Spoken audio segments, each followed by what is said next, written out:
China is a country that over the past 20 to 30 years has seen incredible economical growth. So much so that the country has been placed as the next superpower set to take the world stage for the 21st century. But could that all be about to come crashing down before they ever even started? Well, to understand that, we need to take a look at how the Chinese market is currently being run. China is a heavily authoritarian country. Citizens are under frequent surveillance, and not much comes out of the country if the government doesn't want it to, nor does much come in. The Great Firewall of China is a name dubbed for its internet, which blocks traffic to outside websites like Google, YouTube, Facebook, etc. Even games in the country have to be made specifically for the Chinese market, otherwise they are banned.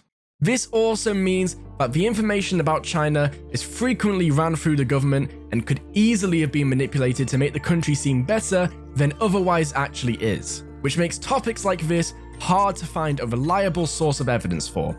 So let's talk about what we actually know. With multiple cities in the top list for most expensive places to live, this is completely offset by the incredibly low income of its citizens, which is drastically lower than any other country near it in terms of GDP. You'd then hope at least that the buildings were worth buying at their inflated prices, but usually the quality of these buildings are low as they are rushed to maximize profits. On top of that, usually the only houses available are on the outskirts of cities, with houses that most Westerners would consider tiny. Yet Chinese citizens are still buying these subpar properties. This is because of societal pressures. Due to the one-child policy that was used in China, the amount of men to women in China is completely unbalanced. This has led to things like not owning a house to play heavily into a man's success in dating. And if there's anything that's going to encourage a man to buy an overpriced house whilst barely making enough to buy it, it's that. Along with that, many rich people invest a lot of money into housing, as it's seen a 10 to 15% increase in value year over year, which is much better than investing into stocks in the country, which haven't seen nearly the same level of profits. This leads into the cracks that are beginning to show in China's housing structure. Evergrande is one of the richest companies in the world, but this soon might change. Since August 2020, the company has become increasingly unstable in its business strategy, and whilst it was once one of the largest companies in China, it might soon break down, causing an economical crisis. The company's source of income is in the housing market of China. They provide a lot of jobs and work for the country. They directly employ 200,000 workers for the construction of their buildings, and the buildings they have created over 4 million jobs around cities in China. This means if the company was to go bankrupt, they could be looking at putting a lot of people out of work. Evergrande works through a method of getting investments or loans which they use to buy land. They build high-rise domestic housing on this land, which they then pre-sell to customers. Historically, these houses sell within a few hours of being released for full asking price. This results in profits that they then use to pay back their loans, and since they've had good reliability on paying back, they are able to get much bigger loans every time. This has led to them operating on the border of how much they can afford, so they can build a lot more buildings at one time. And it was working, and nothing could possibly stop that. Until August 2020, the Chinese government passed new laws that essentially broke down the entire system Evergrande was operating under. By making changes to how companies could use the money they've acquired from investors, Evergrande could no longer afford to complete the housing they had already started.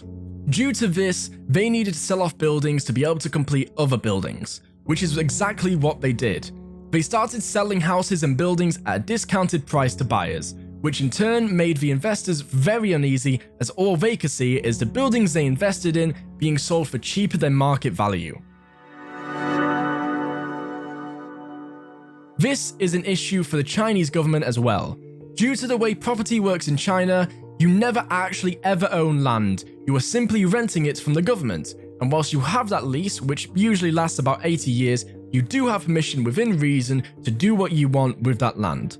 And through this leasing method, the Chinese government earns a lot of money, 1.3 trillion to be exact, which is roughly 10% of the country's entire GDP. So, should this market suddenly drop, that's a lot of money out of the pocket of China's GDP, and since the company is relying less on its exports and doing the dirty work that no other country wants or can do, any decrease in a domestic market is bad news for the entire country. Despite this, China is refusing to help Evergrande out. This is likely due to the stoic nature of the Chinese government and how they don't want to show weakness to their population or the outside world. If they were seen to help Evergrande out financially, it would make others want the same, which could cause unrest in a country that definitely doesn't like unrest. On top of this, 1.5 million people in China already have deposits paid on houses with Evergrande.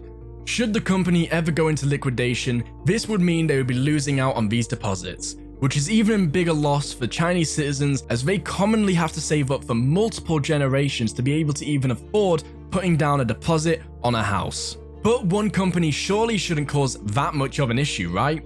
Well, Evergrande has a vast portion of the market, and if they're selling their property for a discounted value, it will make other property companies have to do the same so they can keep competitive whilst also creating enough cash flow to continue building the projects they already have going. This in turn will make their investors uneasy, like Evergrande's, and you can see how this cycle quickly becomes a chain reaction that affects the price and income of all the large property developers in the country.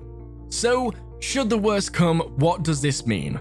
Well, it would cause a population that is already scraping by economically to not be. This will also lead to finger pointing, and usually that would go to the political party in charge at the time, but the issue is China only has one political party and they do not like being criticized. So, while some brave citizens might blame the CCP, more will start blaming outside nations, leading to less stability with the relations of China and the rest of the world.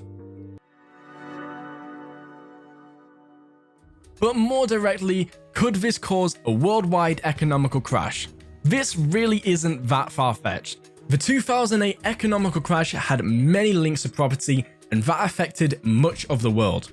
And China is now the second largest economy in the world, and they have a GDP that is equivalent to that of America in 2008. But the Chinese market is much more closed off to the outside world compared to America's, which isn't at all. This is the only hope that the rest of us have, but it's not going to be an issue for people outside of China at least. If you've enjoyed this video and want to see more about big countries and their economical issues, check out this video about Dubai and its dark secret. Other than that, I will see you next time.